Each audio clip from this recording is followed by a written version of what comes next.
Dites donc, mon Pacalou, là, tes formules d'énergie, elles sortent d'où? Ah, t'as soif d'apprendre, hein, ma petite Smarty. Ah oui, trop même, mon Pacalou. Bon, alors voyons cela.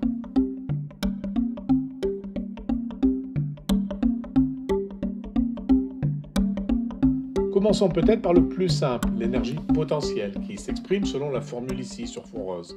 L'énergie potentielle égale mgz, avec m c'est la masse en grammes, g c'est la gravité au sol, ça vaut environ 9,81, puis z c'est la hauteur. En fait, cette formule est vraie à une constante près. Mais par convention, pour faciliter les calculs, on dit que l'énergie potentielle de la gravité vaut 0 quand on est au sol. Donc z égale 0. Mais pourquoi donc mgz? Oui, oui, pourquoi donc, mon Pacalou? Eh bien, à cause de l'expression de la force de pesanteur, Smarty, qui est... Mais je sais pas, mon Pacalou, c'est toi le matheux. Mais on l'avait vu ensemble déjà, Smarty.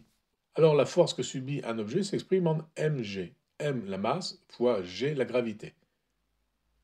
L'énergie potentielle, donc, acquise par une balle quand elle s'élève de z mètres, c'est l'énergie fournie par la force mg, qui lui a permis de monter ces z mètres. Cette énergie est aussi appelée puissance quelquefois. Donc pour monter de z mètres, j'applique simplement la force mg sur cette distance z, et voilà, mgz. C'est tout mon Pacalou? C'est trop facile. Bah oui, c'est pas plus compliqué que cela. Enfin, parce que j'ai simplifié un peu quand même, hein, en considérant que la valeur de g était constante. Pour ces petites différences de hauteur, g ne varie très peu. Si les hauteurs sont importantes, par contre, g peut varier significativement, et alors là, il faut pousser un peu plus loin la formule.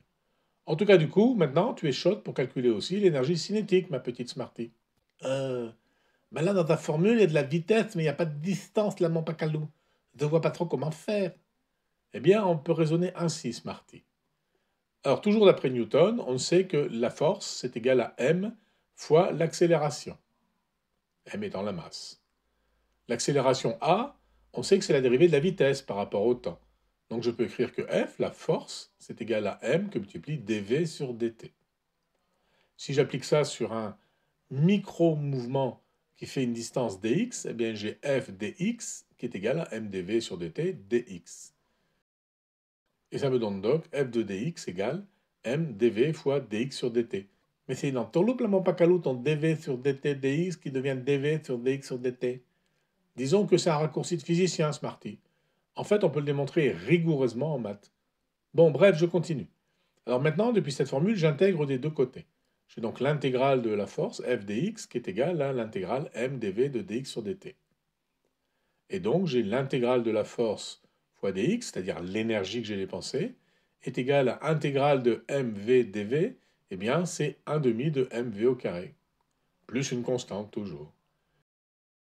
Et comme pour v égale 0, il n'y a pas d'énergie cinétique, pas de ce type en tout cas, eh bien, la constante vaut 0. Pourquoi, mon Pacalou? Il existe d'autres types d'énergie cinétique? Eh bien oui.